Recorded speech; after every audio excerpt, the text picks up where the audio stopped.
Irmãos, é uma alegria estarmos aqui nesta noite, uma noite tão especial, uma noite onde teremos a cantata de Natal no Egito, apresentada pelas crianças, mas nós queremos meditar uma palavra especial nesta noite para o nosso coração de edificação e que a palavra do Senhor possa cair numa terra boa e produzir a 30, 60, 100 por um, e que todos nós sejamos edificados com essa mensagem, e que o Senhor possa trazer vida à nossa vida, e que a presença do Rei dos Reis possa encher o nosso coração de alegria. Eu convido os irmãos a abrirem as suas Bíblias comigo em Mateus capítulo 2, versículo 13 até o versículo 23, é o texto que nós estaremos lendo.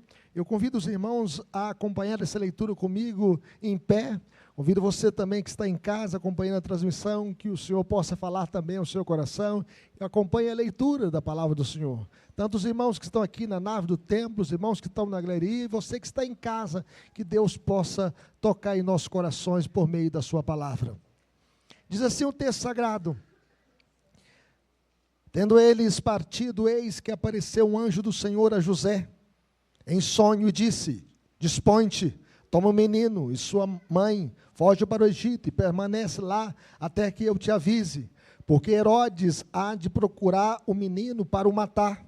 Dispondo-se ele, tomou de noite o menino e sua mãe e partiu para o Egito, e lá ficou até a morte de Herodes, para que se cumprisse o que fora dito pelo Senhor, por intermédio do profeta: do Egito chamei o meu filho. Vendo-se iludido pelos magos, enfureceu-se Herodes grandemente e mandou matar todos os meninos de Belém e todos os seus arredores de 2 anos para baixo, conforme o tempo do qual com precisão se informara dos magos. Então se cumpriu o que fora dito por intermédio do profeta Jeremias. Ouviu-se um clamor em Ramá, pranto, choro, grande lamento. Era Raquel chorando por seus filhos e inconsolável, porque não mais existem. Tendo Herodes morrido, eis que o anjo do Senhor apareceu em sonho a José no Egito e disse: dispõe-te, toma o menino e sua mãe e vai para a terra de Israel, porque já morreram os que atentavam contra a vida do menino.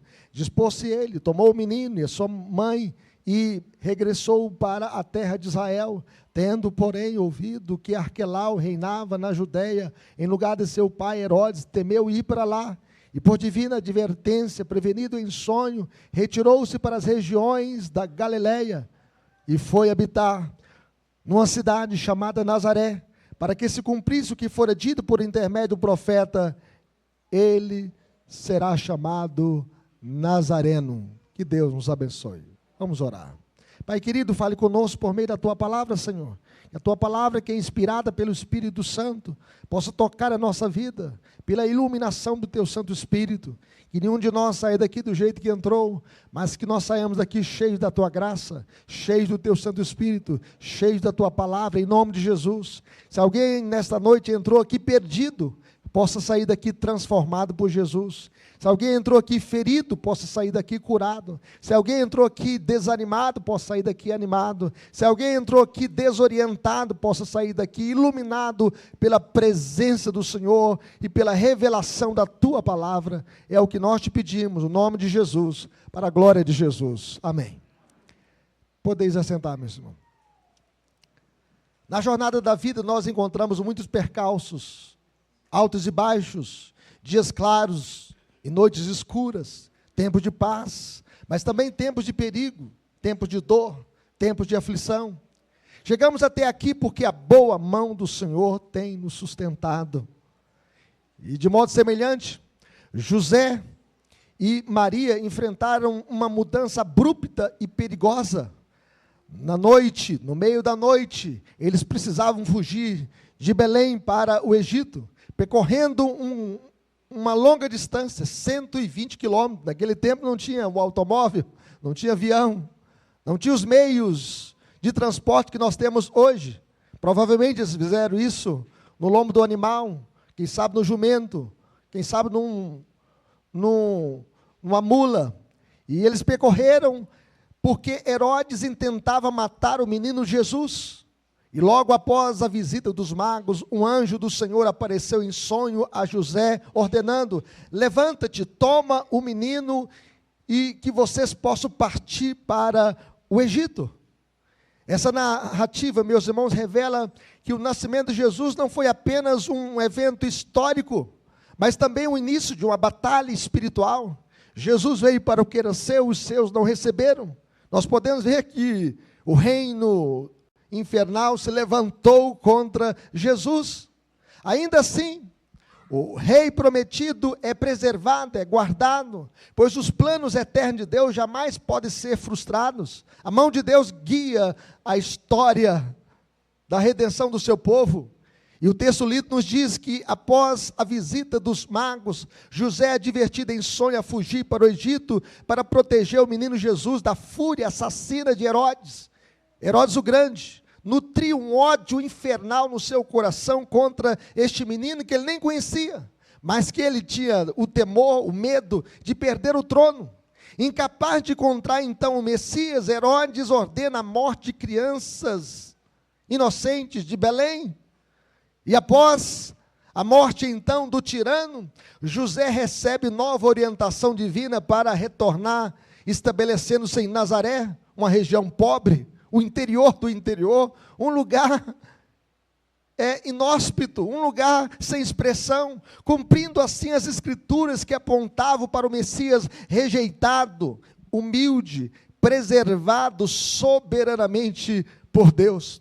A grande ideia dessa passagem é que o rei divino é divinamente protegido para cumprir perfeitamente os planos eternos de Deus. Jesus não ia morrer fora do tempo, ele morrer no plano determinado por Deus. Jesus não ia morrer na infância, porque ele teria um ministério a ser cumprido durante 30 anos, pregando o evangelho, curando os enfermos e estabelecendo o reino de Deus na terra. E ao observarmos essa narrativa, meus irmãos, nós aprendemos que a proteção divina sobre o Messias se manifesta de 3 maneiras claras e consoladoras. Em primeiro lugar, o rei divinamente protegido não morre fora do tempo determinado por Deus. Herodes desejava matar o menino Jesus, movido por uma fúria diabólica, infernal. E essa oposição revela então um conflito maior, um conflito espiritual, descrito simbolicamente em Apocalipse capítulo 12, verso 4, porque Apocalipse mostra a vitória de Cristo sobre a vitória de Cristo e sua igreja sobre o diabo e os seus anjos. Em Apocalipse 12, 4 está escrito que o dragão, aqui representando o diabo que veio para matar, roubar e destruir, se deteve diante da mulher que estava para dar à luz, a fim de devorar o filho quando nascesse. Veja bem que o inferno se levantou contra o menino Deus. Contudo, Deus providencia um refúgio para o seu filho. Jesus não morreria fora do tempo determinado por Deus, ele morreria na cruz, no tempo certo para a redenção do seu povo, depois de ter cumprido o seu ministério aqui neste mundo. A fuga para o Egito não foi um improviso, mas o cumprimento profético da palavra de Deus que diz: do Egito chamei o meu filho. Por isso, as crianças cantarão nesta noite o Natal no Egito, porque Jesus também foi para o Egito. Jesus é o verdadeiro Israel, o segundo Moisés, maior que o primeiro. Assim como Israel foi preservado no Egito, Deus preservou o seu povo no Egito durante 400 anos, e depois tirou o seu povo do Egito, levantando Moisés para ser o libertador, para levar a terra prometida, a terra que mana leite e mel. E agora o Messias também é guardado no Egito para libertar o seu povo da escravidão do pecado. É por isso que a Bíblia diz: conhecereis a verdade e a verdade vos libertará. Jesus é o grande libertador do seu povo. E o texto diz: dispõe-te, toma o menino e sua mãe e foge para o Egito. Jesus foi para o Egito para ser preservado por Deus, para que ele não morresse fora do tempo. E os presentes dos magos, que era ouro, incenso e mirra, tornam-se um meio providencial de sustento no Egito. E então esta oferta generosa que os magos trouxeram para José e Maria serviu para sustentar essa família no Egito, mostrando que o Deus que guia é o Deus também que provê. Assim como Deus sustentou o seu povo na saída do Egito, mandando maná do céu para sustentar o seu povo durante 40 anos, na caminhada do deserto, Deus continua sustentando-nos, porque os seus amados Ele o dá enquanto tu dorme. O Deus que guia é o Deus também provedor, o Deus que nos sustenta na caminhada da vida.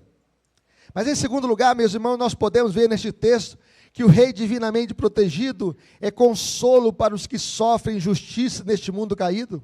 Nós vivemos num mundo caído de muitas lágrimas. O próprio Senhor Jesus disse que no mundo passais por aflições, mas tem de bom ânimo, eu venci o mundo. Herodes, um governante cruel e paranoico, ordena o massacre das crianças de Belém. Quantas mães perderam seus filhos recém-nascidos, meninos e meninas de 2 anos para baixo, meninos de 2 anos para baixo. Mateus vê neste evento o cumprimento da profecia de Jeremias 31:15. Assim diz o Senhor, ouviu-se um clamor em Ramá, pranto e grande lamento, era Raquel, chorando por seus filhos, inconsolável por causa deles, porque já não mais existem. Vejam bem, que aqui o símbolo da dor de uma mãe que perde o seu filho recém-nascido.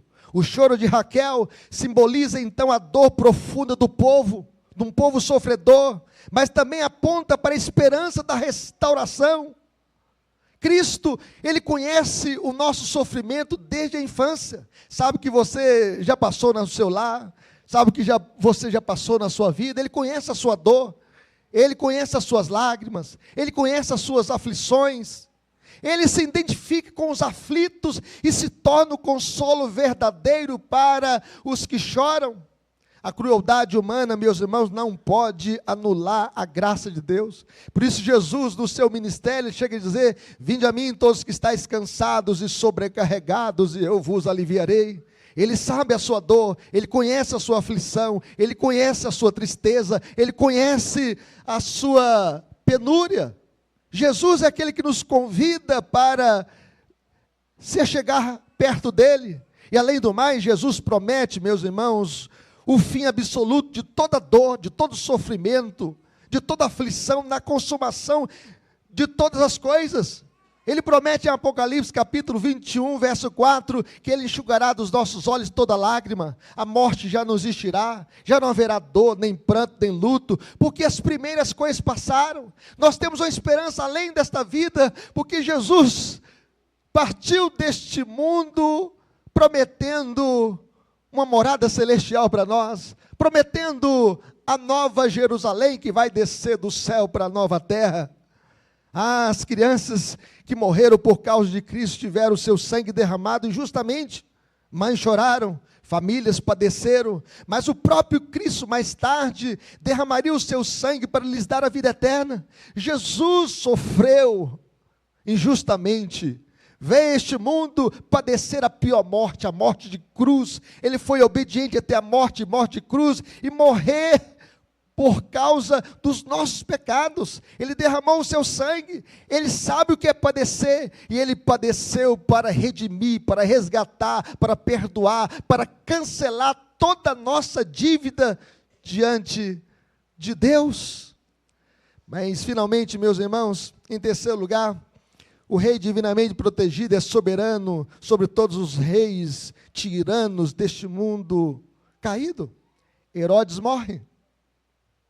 Herodes o Grande partiu, como morrem todos os tiranos, todos os impostores.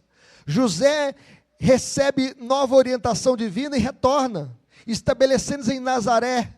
Nazaré era um lugarejo, uma vila, um lugar simples. E o Messias cresce em um lugar desprezado, cumprindo as profecias que anunciavam que Jesus seria o servo sofredor, rejeitado, porque ele sabe o que é sofrer, o que é padecer. A Bíblia diz que Ele levou sobre si as nossas dores, as nossas enfermidades, e pelas suas pisaduras fomos sarados. Ele foi para um lugar simples, e morou nessa região durante 30 anos. até que ele foi para Cafarnaum, cumpriu o seu ministério durante 3 anos, levando a palavra de Deus, cumprindo a sua missão, pregando o reino de Deus, curando os enfermos, libertando os cativos de Satanás. Os perseguidores passam, mas o reino de Deus permanece para sempre. E a história confirma que os faraós caíram, passaram, morreram. Herodes, Neros, perseguidores da igreja morreram, mas Cristo reina eternamente. Por isso ele chega a dizer: todo poder me foi dado no céu e na terra. Ele tem poder sobre os anjos, ele tem poder sobre os demônios, os principados, e ele tem poder sobre os homens. A Bíblia chega a dizer: quem és tu para que temas o homem que é mortal? O homem mortal. 100 anos atrás nenhum de nós estava aqui, e daqui a 100 anos nenhum de nós estará aqui, porque nós somos mortais. Maria Tudo era chamada Maria Sanguinária, ela tinha mais medo das orações de John Knox do que os canhões dos exércitos da Escócia. Ela temia este homem de oração. Maria Tudo passou, Carlos IX e tantos outros perseguidores desapareceram da história, mas o nome de Cristo continua sendo proclamado até os confins da terra. Louvado seja Deus! Porque o Senhor Jesus diz: toda autoridade me foi dada no céu, na terra e debaixo da terra. Toda autoridade. E ele chega a dizer: ide, portanto, fazei discípulos de todas as nações, batizando em nome do Pai, do Filho e do Espírito Santo. E eis que estou convosco todos os dias até a consumação dos séculos. Conclusão, meus irmãos, Mateus 2 nos ensina que o Messias não apenas nasceu, mas ele foi preservado soberanamente para cumprir a sua missão redentora. Jesus veio para morrer, mas Jesus não morreria na infância. Ele cumpriria o seu ministério como cumpriu. Deus protegeu o Filho para salvar o seu povo, para que Jesus cumprisse o seu ministério e morresse com 33 anos para resgatar o seu povo. Ele disse que morreria, mas no terceiro dia ele ressuscitaria. E ele morreu pelos nossos pecados, ele foi sepultado, mas no terceiro dia ele ressuscitou. O Rei divinamente protegido, ele continua reinando. Jesus então, ele foi assunto aos céus. E Jesus hoje está à direita de Deus Pai como homem, mas como Deus ele está presente aqui em nosso meio, porque ele diz: onde estiverem 2 ou 3 reunidos no meu nome, eis que estou no meio de vós. Jesus foi assunto aos céus, mas ele não nos deixou órfãos. Ele disse que enviaria o Espírito Santo para habitar em nós. Nós temos a presença do Espírito Santo dentro de nós. Jesus nos batizou com o Santo Espírito da promessa. E a Bíblia diz que maior é aquele que está em nós do que aquele que está no mundo. Ele governa, meus irmãos, sobre a história. Ele consola os aflitos, ele vence os tiranos e ele convida pecadores ao descanso eterno. Aplicações para a vida, como viveremos? Em primeiro lugar, obedecendo à clara revelação da vontade de Deus.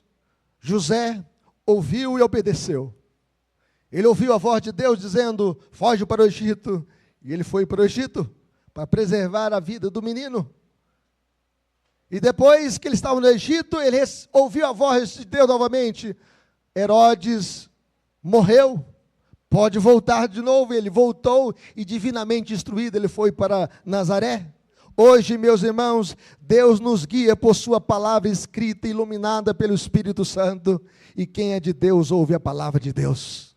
Ouça a voz de Deus. Ouça a voz de Deus falando com você através das Escrituras. Que o Espírito Santo possa tocar no seu coração. E hoje, se ouvires a voz de Deus, não endureça o seu coração. Quebrante o seu coração. Renda-se a Cristo. Prostre diante dele. Porque a vida só tem sentido quando Cristo é tudo na nossa vida.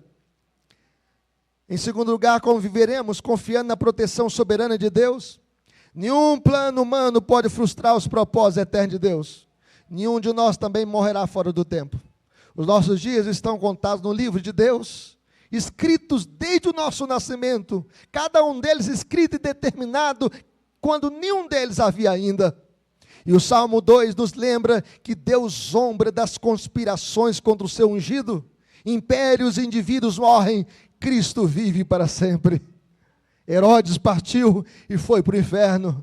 Jesus morreu pelos nossos pecados, foi sepultado, no terceiro dia ressuscitou, e Jesus está como homem vivo, diante do trono de Deus, à direita de Deus, e como Deus presente aqui. Jesus vive eternamente. Por isso nós não precisamos ter medo da morte, porque a morte não tem a última palavra.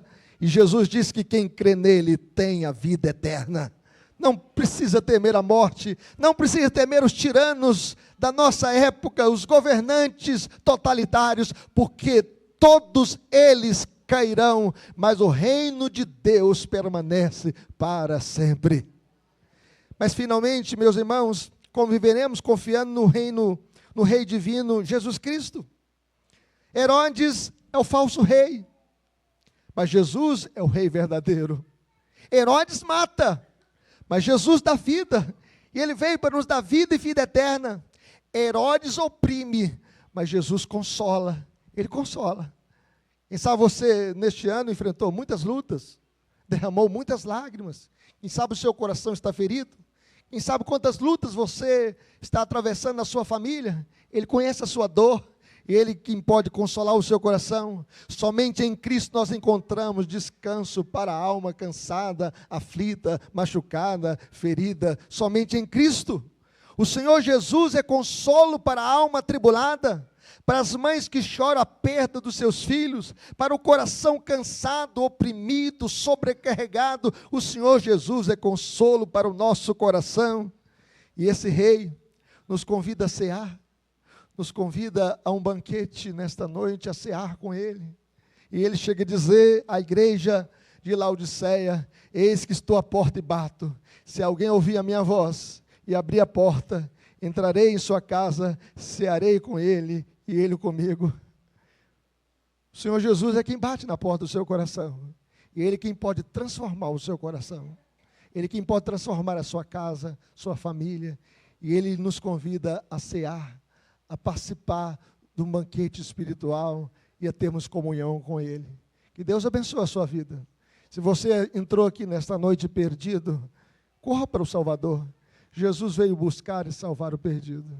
Se você entrou aqui nesta noite aflito, Jesus diz: vinde a mim todos que estáis cansados e sobrecarregados, e eu vos aliviarei.